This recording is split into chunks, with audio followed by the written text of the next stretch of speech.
A lot of people think starting blood pressure medicine is a simple moment. Your pressure is high, your doctor writes a prescription, and that's the end of the story. But that is not actually how this works when we do it well. Because before you swallow that first pill, there are a few things you really need to understand. And some of them can protect you from side effects, some can keep you from being overtreated, and some can help you get the benefit of treatment without feeling worse in the process. So in this video, I want to walk you through what I think every person should know before starting blood pressure medication. Not to scare you away from treatment, because these medications can be incredibly helpful, but to help you start them wisely. If you value clear, practical health guidance like this, please subscribe to the channel so you don't miss future videos. And one quick reminder here, this video is for education, not personal medical advice, so any medication decision needs to be made with your own clinician who knows your history. Now, the big idea is this: blood pressure medicine is not just about lowering a number. It is about lowering risk without creating new problems. And that sounds obvious, but this is where a lot of people get tripped up. They focus only on the top number they saw in the clinic, and they never stop to ask whether that number is truly their usual blood pressure, whether medication is the right next step, which medication fits their body best, and what trade-offs come with it. Those questions matter more than most people realize. The very first thing you need to know before taking blood pressure medicine is whether you truly have persistently high blood pressure in the first place. One elevated reading in a clinic is not enough to tell the whole story. People get anxious. They rush through traffic. They climb stairs. They drink coffee. They sit down in a paper gown under fluorescent lights, and then somebody wraps a cuff around their arm and tells them to relax. That is not exactly a recipe for a calm cardiovascular system. And sometimes what gets treated is not chronic hypertension. It's a stressful Tuesday.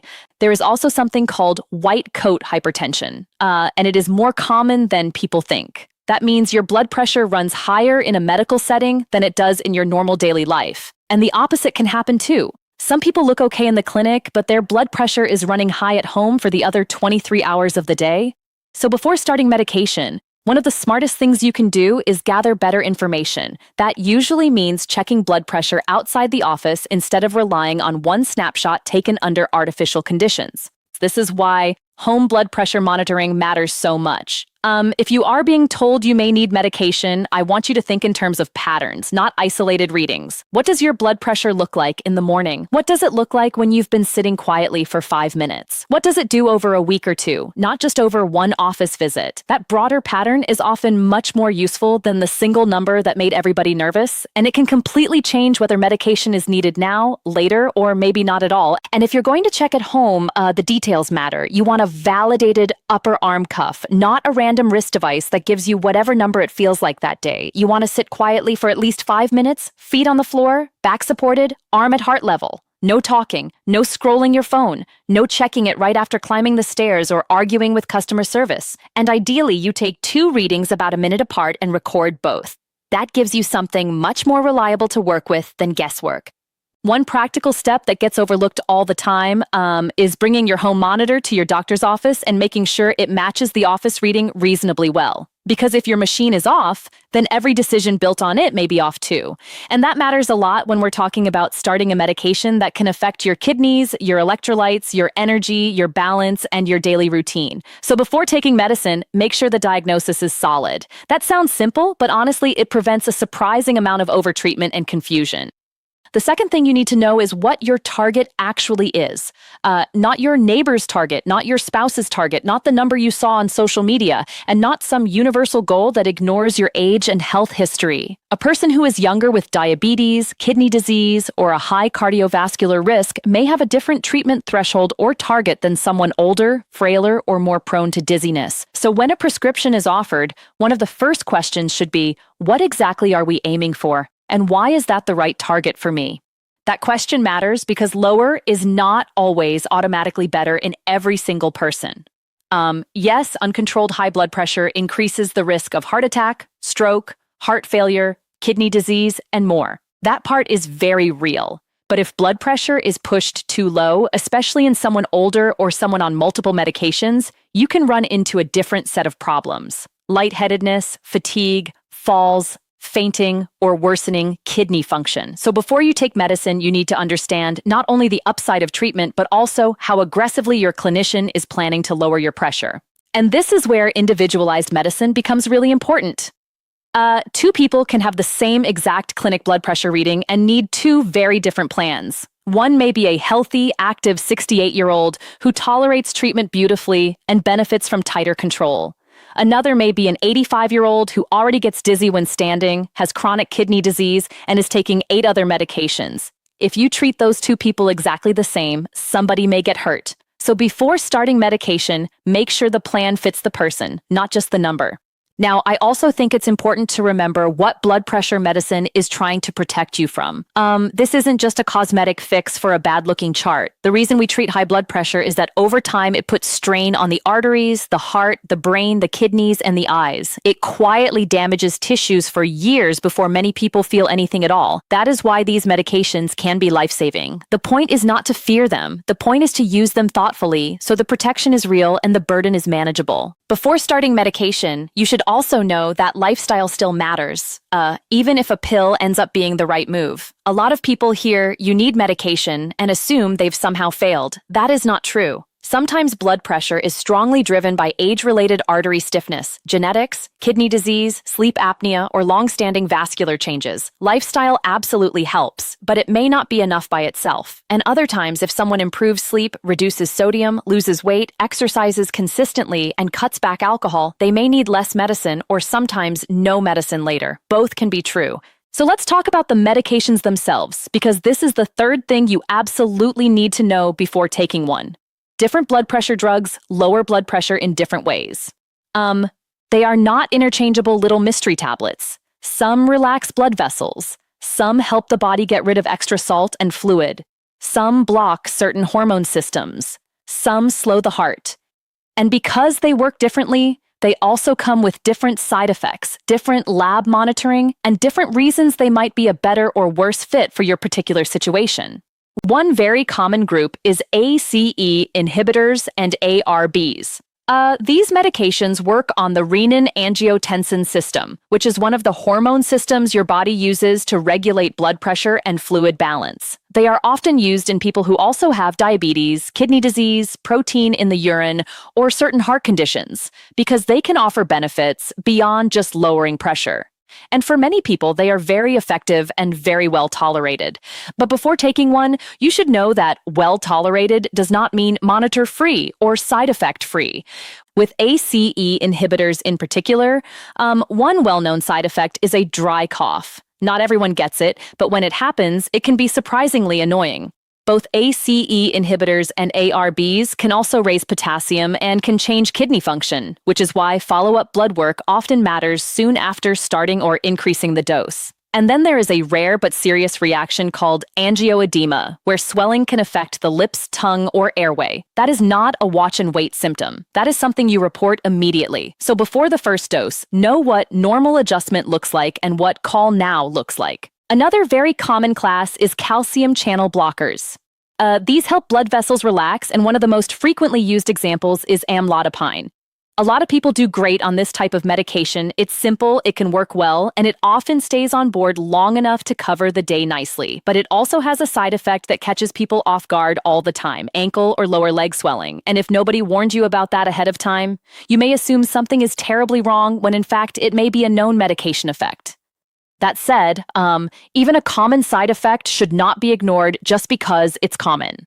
Swelling still deserves a conversation because sometimes it is mild and manageable, and other times it is bothersome enough that the medication needs to be adjusted or changed. Calcium channel blockers also have food interactions worth knowing in some cases. Grapefruit can raise the level of certain medications in this class and make side effects more likely. So before taking a new blood pressure pill, ask specifically whether there are foods or juices you should avoid. That one question can save you a lot of trouble. Then we have diuretics, often called water pills. These help the body get rid of extra sodium and fluid, and they are commonly used because they can be very effective, especially in certain patterns of hypertension. But again, they are not as simple as just pee a little more. They can increase urination, which can be inconvenient, especially if taken too late in the day. They can affect potassium, sodium, magnesium, and uric acid. they can contribute to dehydration. And in some people, especially older adults, they can create the exact kind of weakness or dizziness that makes falls more likely. This is why, before taking a diuretic, you want to know your baseline and your risk. Do you already run borderline low sodium? Have you had gout? Are you someone who gets dehydrated easily in hot weather? Are you already taking other medications that affect kidney function? Do you live alone and tend to get up several times at night? These things matter. I've seen people assume that because a water pill is a standard blood pressure medicine, it must be lightweight. But in the wrong context, it can absolutely be the medication that tips someone from feeling fine into feeling awful. Now, let me say a quick word about beta blockers, because many people are on them, but they are not always the first standalone choice for uncomplicated high blood pressure. They may be especially useful if someone also has coronary disease, certain rhythm problems, tremor, or other specific reasons to use them. But they can also slow the heart rate, contribute to fatigue, and sometimes make exercise feel harder. And one important thing to know before taking them is this. Some blood pressure medicines, especially beta blockers, should not be stopped suddenly without medical guidance. That point is a big one, because a surprising number of people start and stop blood pressure medicine casually based on how they feel that week. They feel tired, so they skip it. Their readings look good for a few days, so they decide they don't need it anymore. Then the pressure rebounds, or their heart rate changes, or they feel even worse, and now everyone is confused about what is happening. Medication changes work best when they are deliberate and monitored. So before starting a pill, make sure you understand the plan for staying on it, adjusting it, or tapering it if needed later. Another thing many people do not realize is that one blood pressure medication is often not enough, and that is not a sign that something is terribly wrong. Sometimes 2 lower dose medications work better and cause fewer side effects than 1 higher dose medication. One drug may reduce pressure, but adding a small dose of a second drug that works through a different pathway can improve control without pushing any single side effect too hard. So if your clinician talks about combination therapy, do not assume that means your case is extreme. Sometimes it is simply the smarter, gentler way to get to the goal. The fourth thing you need to know before taking blood pressure medicine is whether labs and follow-up are part of the plan. A prescription without a monitoring strategy is incomplete care. If you start an ACE inhibitor, an ARB, or a diuretic, there is often a good reason to recheck kidney function and electrolytes after a change. Not because something bad is expected, but because we want to catch issues early if they do happen. This is especially important if you are older, if you have kidney disease, if you take anti-inflammatory pain relievers, or if you are already on multiple medications. And this brings us to one of the biggest hidden issues with blood pressure treatment: orthostatic symptoms. That simply means you feel dizzy, weak, or unsteady when you stand up, because your blood pressure is dropping too much or your body is not adjusting quickly enough.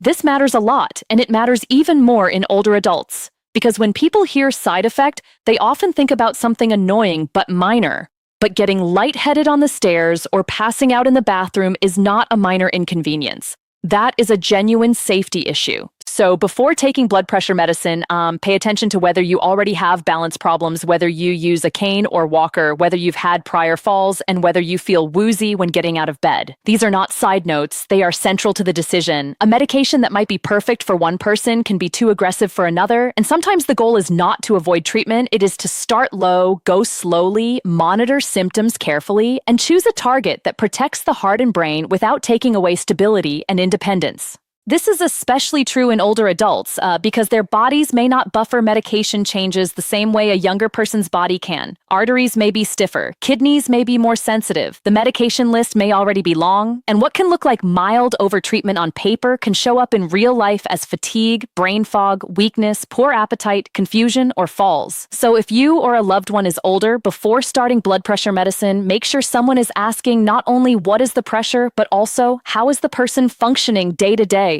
The fifth thing you need to know is what else you are taking, including over-the-counter medications that do not feel important enough to mention. This is one of the easiest ways to run into problems. Cold medicines with decongestants can raise blood pressure or work against your treatment. Anti-inflammatory pain relievers like ibuprofen and naproxen can raise blood pressure, affect the kidneys, and make certain regimens riskier. Some people are taking a new blood pressure medicine while also taking daily over-the-counter products that push in the opposite direction, and nobody connects the dots until much later. And supplements matter too, sometimes more than people expect. Salt substitutes can contain potassium. Herbal products can interact with prescription drugs. Grapefruit can affect some medications. Alcohol can worsen dizziness or intensify side effects. Even something that seems harmless, like a natural energy supplement, can complicate blood pressure control or interact with other conditions. So before you start treatment, your prescriber should know not just your prescriptions, but your vitamins, powders, teas, cold medicines, sleep aids, and pain relievers. The body does not separate those into neat little categories the way we do. There's also a mindset issue here that I really want to address because it causes a lot of anxiety. People often ask, if I start a blood pressure medicine, does that mean I'm on it forever? And the honest answer is sometimes yes, sometimes no, and sometimes not in the same dose. It depends on why the pressure is high, how long it has been high, what your arteries are doing, whether your weight or sleep or sodium intake changes, and whether other medical conditions are contributing. Starting medication is not signing some moral contract. It is starting a tool. The sixth thing you need to know before taking blood pressure medicine is when to take it and how to judge whether it's working. Many people assume the answer is just whenever, but timing can matter depending on the medication and the person. Some people do well taking most long-acting medications in the morning. Some are told to take certain medicines at night. A diuretic taken too late can ruin sleep by sending you to the bathroom repeatedly. So don't guess, ask. And once you start, don't judge the medication based on 1 or 2 readings or one weird day. Blood pressure medications also don't all make you feel instantly better. Because high blood pressure itself is often silent. A person may start treatment and then say, I don't feel any different, so I don't know if it's helping. But the benefit is often happening in the background by lowering long-term strain on the cardiovascular system. At the same time, some early side effects, like mild fatigue while the body adjusts, may fade over days to a couple of weeks. That is why follow-up matters. You need enough time and enough data to tell whether the medicine is helping, hurting, or simply needs adjustment. Now, not every symptom after starting a blood pressure medicine means the medication is wrong, but some symptoms definitely deserve attention. Mild adjustment fatigue can happen. A little extra urination with a diuretic can happen. Mild ankle swelling with a calcium channel blocker can happen. But severe fatigue, fainting, major weakness, facial swelling, worsening shortness of breath, or confusion are not things to just push through because you assume they will pass. Before taking a new medication, make sure you know which side effects are common, which are serious, and exactly who to call if something feels off.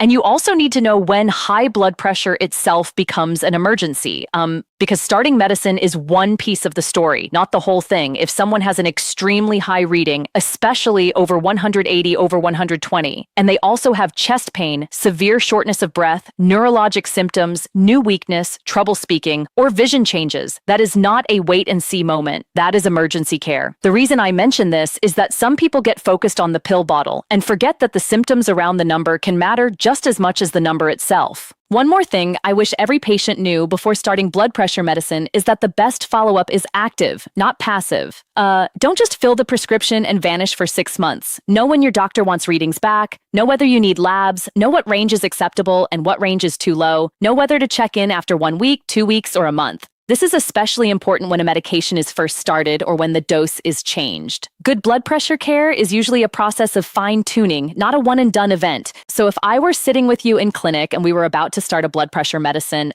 these are the questions I would want answered. First, are we sure this blood pressure is truly elevated outside the office? Second, what number are we trying to reach and why is that the right target for me? Third, which medication are you choosing and why this one instead of another? Fourth, what side effects are most likely with this specific drug? Fifth, do I need labs after starting it? Sixth, what other medicines or supplements might interfere? And seventh, when should I report my readings back? That may sound like a lot, but those questions are not overthinking. They are exactly how you turn a generic prescription into a thoughtful treatment plan. And when people understand the why behind the plan, they usually do better with it. They are less anxious, they are more consistent, they catch problems earlier, and they are less likely to abandon a medication that could genuinely help them just because nobody prepared them for the normal bumps in the road. Education improves adherence, and adherence is a huge part of whether blood pressure treatment actually works. Let me give you a simple example. Imagine 2 patients who both have a clinic blood pressure of 152 over 88. The first is 55, has diabetes, sleeps poorly, and consistently runs high numbers at home.